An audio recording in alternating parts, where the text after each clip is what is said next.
home cities seem to rest in time, as if forgetfulness had wrapped around them. But every stone in their streets is a silent witness to destinies woven together, to crowns, to people, and to echoes that reached all the way to New York. Today I won't show you a map. I'll show you the soul of a story that's still alive.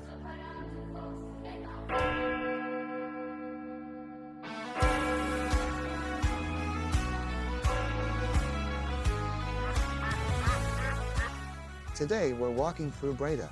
We're going to explore its history, its curiosities, and the characters that pass through here. So, let's go.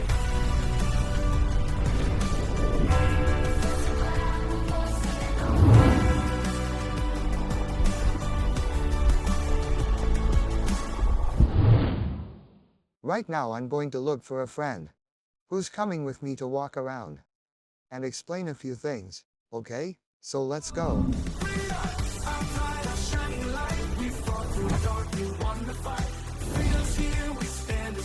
Kyle, come with me.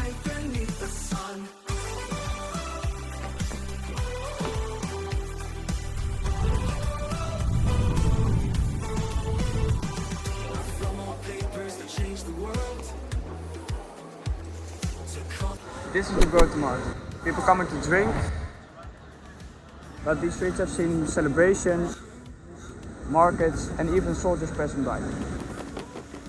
It looks simple, but it's full of history. Yes, it seems like a normal square, but medieval fairs were held here. Armies were prepared here, and decisions were made that changed history. Breda mixes the ordinary with the monumental. What today is a place to drink coffee, right in front of the Grote Kerk, used to hold gallows and pillories. Imagine this, while someone was being punished, others were selling bread and cheese at the market.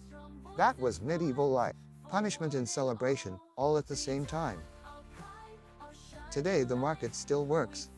People come to buy bread, cheeses, fruits, veggies, nuts, fish, flowers. And one typical thing you'll always find here is the stroopwafel. It's like a waffle, but flattened. And here's mine.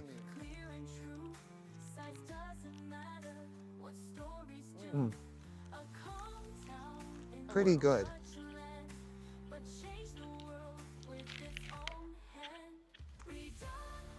Let's keep going. Always bright beneath the sun. A compound in the Dutch land, but changed the world with its own hand.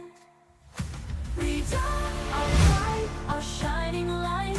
We fought through dark, we won the fight. Freedom's here, we stand as one. Always bright beneath. We're at the Castle of Breda, a little gem surrounded by water, which today works as a military academy. One of the characters who passed through this castle was Charles V, the emperor who had half the world in his hands. Yes, Charles came here often because the Nassau family lived here. They were his allies, a key family, because from them came the Dutch monarchy. And here lived no one less than William of Orange, the father of the Dutch nation, and his descendants still reign today. Back then, the territories of the Netherlands were under the control of the monarchy of the great empire of Charles V. When he abdicated, his son Philip II inherited these territories, governing them from Spain. In the 16th century, this castle played a huge role in the 80 Years' War, the conflict that ended in the independence of the Netherlands. And here's an important detail: we always hear independence from Spain, but Spain, as a country, didn't exist yet. It was the Hispanic monarchy, a collection of kingdoms ruled by the Habsburgs, who controlled half the world, from Madrid and Brussels. With Philip II, things started falling apart. High taxes, religious repression, and lack of autonomy lit the spark of rebellion. So the Dutch weren't just fighting Spain.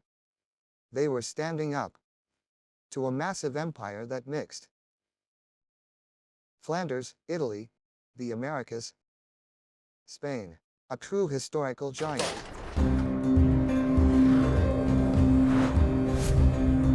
One curious thing about this place is that you can sit and drink a quiet coffee while feeling everything that happened here more than 400 years ago. Look at this door. It looks normal, but it played a key role in one of the boldest moments of the 80 Years' War. He Dutch hid inside a boat filled with peat and managed to enter by surprise to retake Breda from the Habsburgs. But the story continues. In 1625, during the same war, the Habsburg troops took Breda again, and that's when Diego Velázquez appears with his painting The Surrender of Breda. During the war, Velázquez painted this work. But fun fact, he was never here. He painted it from Spain. 10 years later, the painting shows General Spinola receiving the keys of Breda with respect, acknowledging the bravery of the Dutch, while the city once again fell under the empire. And finally, this war that began in 1568 ended in 1648 with the Peace of Westphalia, where the independence of the United Provinces was officially recognized. And 40 years later, Breda was once again a global protagonist. Here the Treaty of Breda was signed, ending the Second Anglo-Dutch War. And the crazy part? Thanks to this treaty, England received New Amsterdam, which they renamed New York, meaning that from these streets, the destiny of one of the world's most important cities was decided. Freedom, our pride, our shining light. We fought through dark, we won the fight. Freedom's here, we stand as one, always bright beneath the sun. Frida, our spirit, forever true, in history's book, forever new.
This is the Grote Kerk.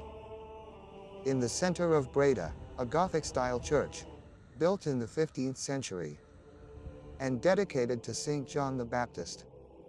But in the 16th century, history changed direction. The Protestant Reformation arrived in Breda, and like many other churches in the Netherlands, the Grote Kerk became Protestant. Its tower reaches almost 100 meters, serving as a guide for travelers.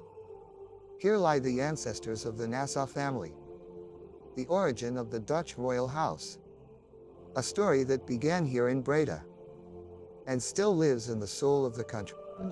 A very curious detail that very few people know. During a 20th century restoration, a mummified cat was found. Some say it got trapped by accident. Others believe it was part of a ritual. A medieval myth.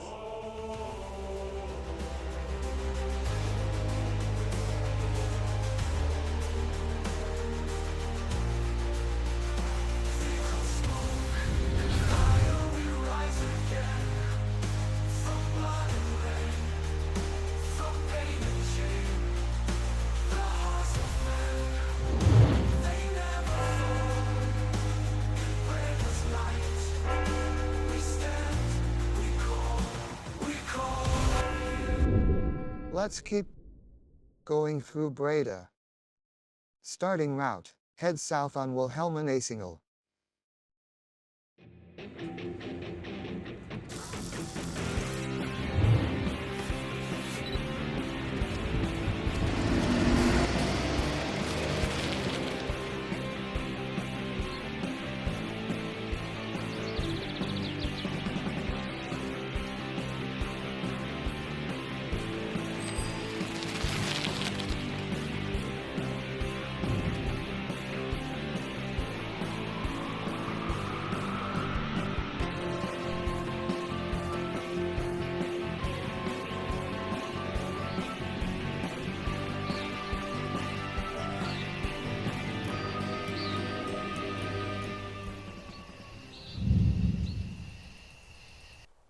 Well, Anna, where are we? Well, Kyle, we're in the Mastbos, a forest with 500 years of history. It was planted in 1515 for shipyards and hunting.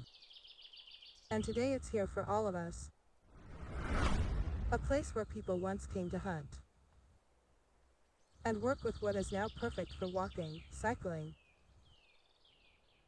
relaxing, And taking photos too. And it's curious because there's so much shade here.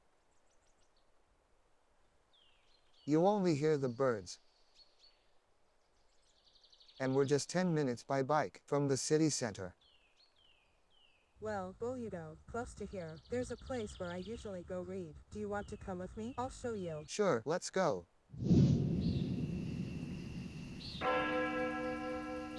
Well, Kyle, I'll stay here reading. Hope you enjoy the rest. Bye.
Well, surprise ending, huh?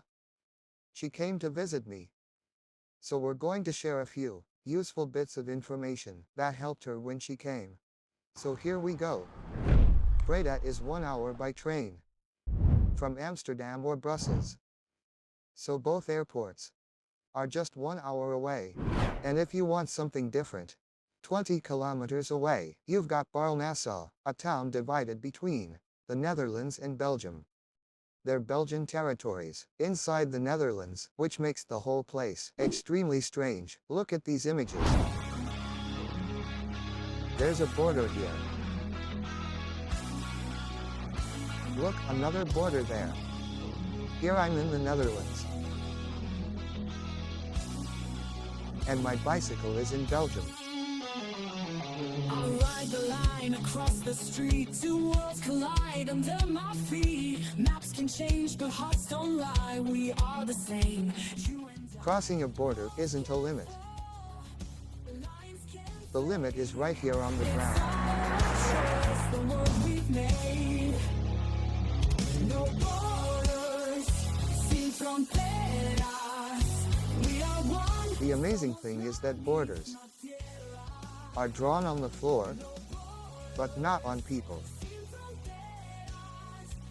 Here you learn that maps can divide land, but separating the people?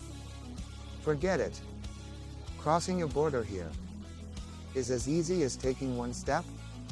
The hard part is crossing the borders we carry inside. But human ties will never end. East or west, it's all the same. Different flags, but just one flame. Walls can fall, lines can fade. It's our choice, the world we've made. No borders, sin fronteras. We are one, somos la misma tierra. No borders, sin fronteras. Together we shine, unidos forever, forever.